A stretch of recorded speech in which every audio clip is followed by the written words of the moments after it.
Утренний туман над долиной реки медленно таял, уступая место мягкому золотистому свету. Джон сидел на веранде своего деревянного дома с кружкой горячего кофе, с улыбкой наблюдая за тем, как на поляне резвится его верный друг, золотистый ретривер по кличке Чарли. Чарли не был обычной собакой. С самого щенячьего возраста он поражал всех соседей и гостей своей поразительной сообразительностью. Казалось, он не просто запоминал команды, а по-настоящему понимал человеческую речь, улавливая мельчайшие интонации в голосе хозяина. Его янтарные глаза светились живым умом и безграничной преданностью. Джон, работавший лесником и знавший повадки сотен животных, часто ловил себя на мысли, что Чарли понимает его лучше, чем многие люди. «Чарли, принеси синий мяч». «Нет, не красный, синий, он под крыльцом», — негромко скомандовал Джон. Пес на секунду замер, наклонил голову набок, шевельнул висячими ушами и метнулся под дощатый настил. Через мгновение он уже стоял у ног хозяина, довольно виляя хвостом и держа в зубах именно синий резиновый мячик. Джон потрепал пса по густой шерсти за ухом. «Мой ты умница, настоящий следопыт». Их дружба крепла с каждым днем. Джон не жалел времени на тренировки. Они часами отрабатывали поисковые команды, преодолевали полосы препятствий, учились подавать знаки в лесу и осторожно обращаться с хрупкими предметами. Чарли мог аккуратно донести до дома сырое яйцо, не повредив скорлупу, или найти потерянную в высокой траве связку ключей за считанные минуты. Но главным коньком Чарли была вода. Стоило псу увидеть гладь реки или лесного озера, как он с восторженным лаем бросался в волны. Он плавал мощно, уверенно и неутомимо, рассекая воду с грацией выдры. Соседи порой подшучивали над Джоном, видя, с каким упорством тот обучает собаку сложным спасательным маневрам. «Джон, к чему такие сложности? Это же просто домашний любимец, а не служебная овчарка из отряда МЧС». На это Джон всегда спокойно и уверенно отвечал. «У Чарли огромное сердце и редкий дар. Собачья жизнь дана не только для того, чтобы спать на коврике. Я чувствую, настанет день, и этот пес спасет чью-то жизнь». Лето перевалило за середину. Стояли знойные сухие дни, когда даже лесной воздух становился густым и пах нагретой сосновой смолой. В такие дни Чарли обычно не отходил от тенистой веранды, лениво перебираясь с одного прохладного места на другое. Однако в тот четверг все пошло не так. Ближе к полудню Джон вышел во двор, чтобы наполнить миску свежей колодезной водой. «Чарли, иди пить, парень!» Ответа не последовало. Двор был пуст. Калитка, которую Джон всегда держал запертой на щеколду, оказалась слегка приоткрыта. Видимо, сильный порыв ветра или лесной гость расшатал старый крючок. «Чарли!» — позвал Джон громче. Тишина. Мужчина обошел дом, заглянул в сарай, проверил любимое тенистое место пса под старой яблоней. Пусто. Внутри у Джона шевельнулся холодок тревоги. Чарли никогда не уходил со двора без разрешения. Даже если мимо забора пробегала лиса или соседский кот, пес лишь грозно подавал голос, но границы участка не нарушал. «Что-то случилось», — мелькнула тревожная мысль. «Что-то привлекло его внимание или позвало». Джон быстро надел сапоги, взял свисток, поводок и поспешил к лесной тропе. Сначала он проверил поляну, где они обычно тренировались. Затем прошел вдоль опушки, громко выкликая кличку любимца и подавая резкие свистки. Лес отвечал лишь шорохом листвы да стрекотом кузнечиков. Прошел час, затем второй. Солнце поднялось в зенит, безжалостно припекая макушку.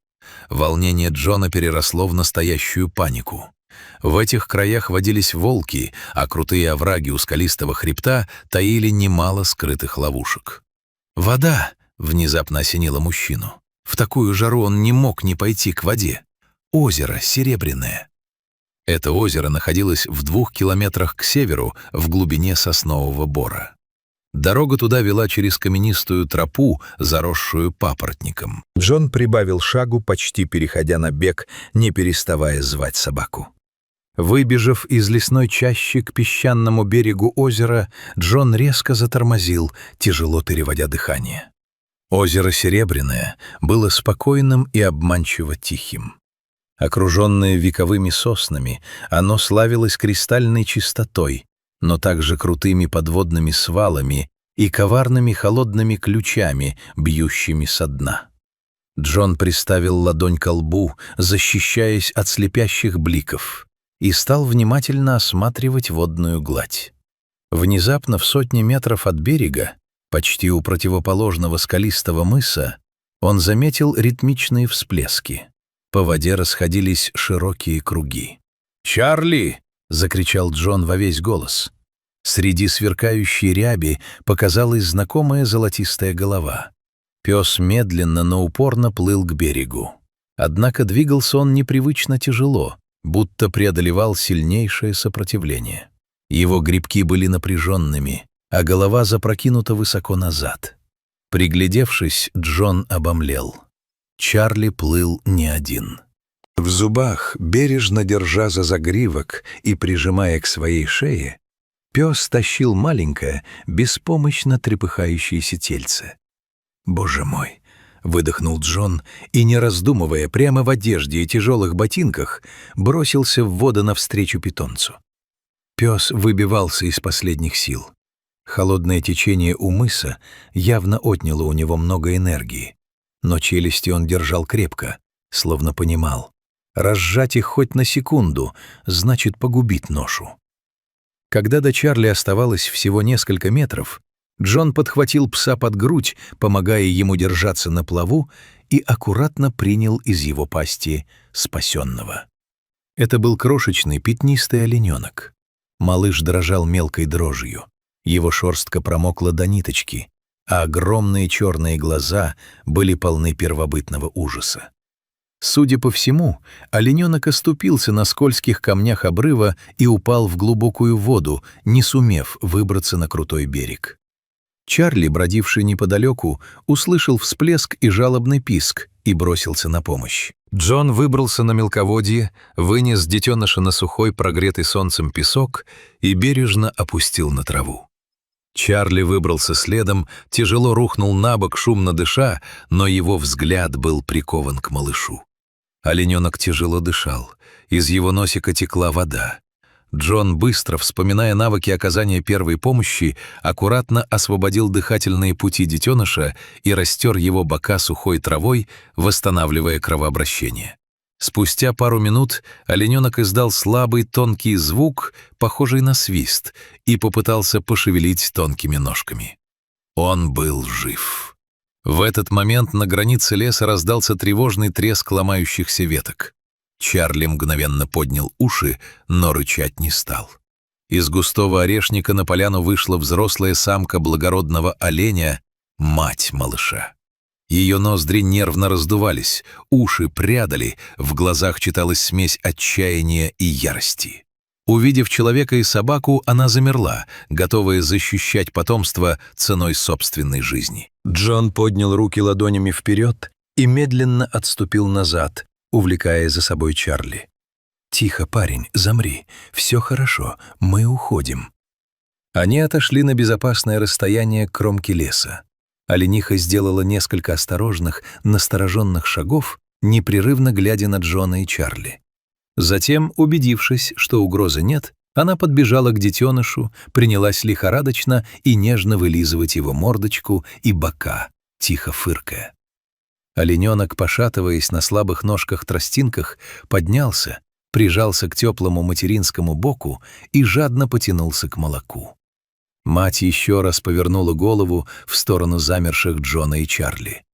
Ее глубокий, бархатный взгляд на мгновение задержался на золотистом ретривере, словно немой поклон и благодарность, понятная без слов.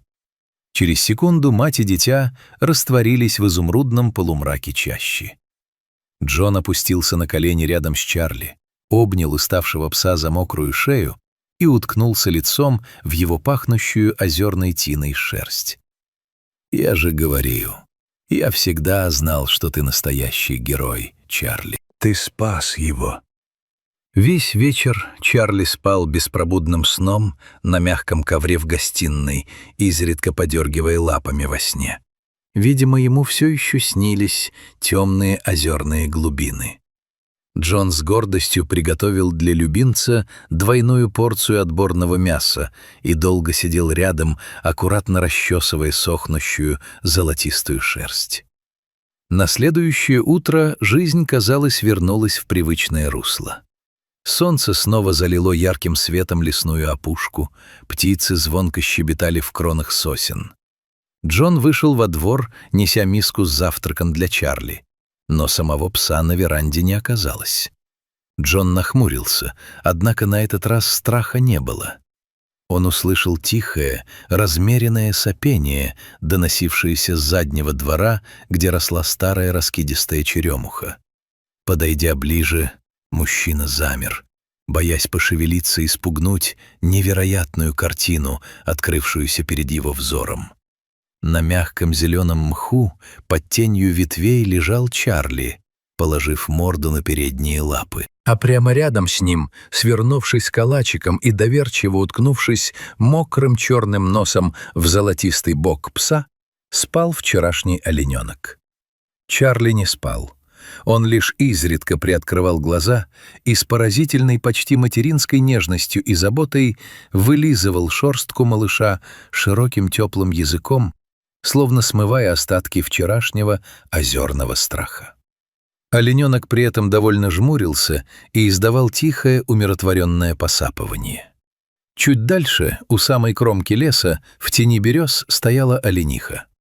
Она не пряталась, не убегала и не проявляла страха.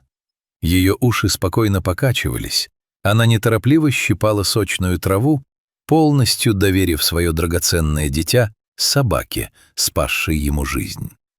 Дикое животное переступило через многовековой инстинкт страха перед хищником, ответив безграничным доверием на проявленное милосердие.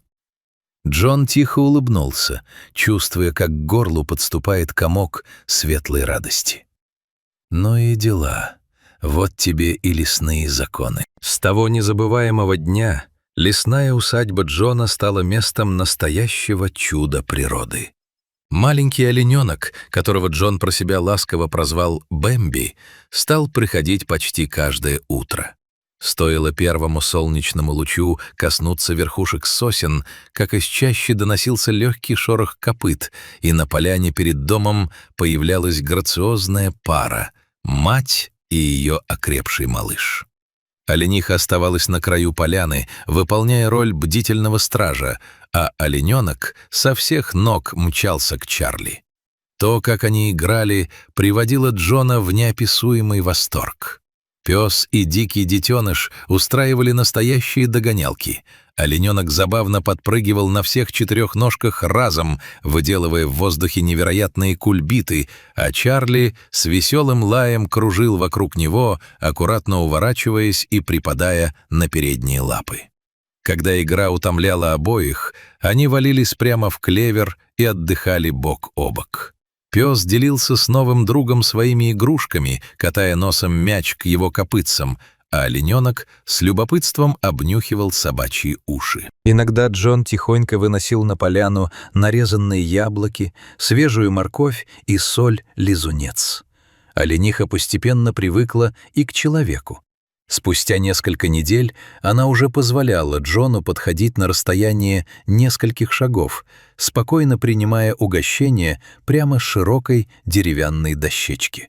Весть об удивительной дружбе золотистого ретривера и дикого олененка быстро разнеслась по округе. Те самые соседи, что раньше посмеивались над изнурительными тренировками Джона, теперь приходили к изгороди, чтобы своими глазами увидеть эту трогательную идиллию. Они смотрели молча, с благоговением, поражаясь тому, как любовь, храбрость и верность могут преодолеть любые природные барьеры. Джон стоял на веранде, опираясь на перила, и смотрел, как Чарли и пятнистый малыш весело кувыркаются в лучах заходящего солнца. Мужчина знал, в этом мире много опасностей, но пока в нем есть место такой чистой преданности, искренней благодарности и готовности без раздумий броситься на помощь ближнему, жизнь всегда будет побеждать. Его любимый пес Чарли действительно спас жизнь и взамен обрел нечто гораздо большее — настоящую, не знающую границ лесную семью и вечную память о совершенном подвиге.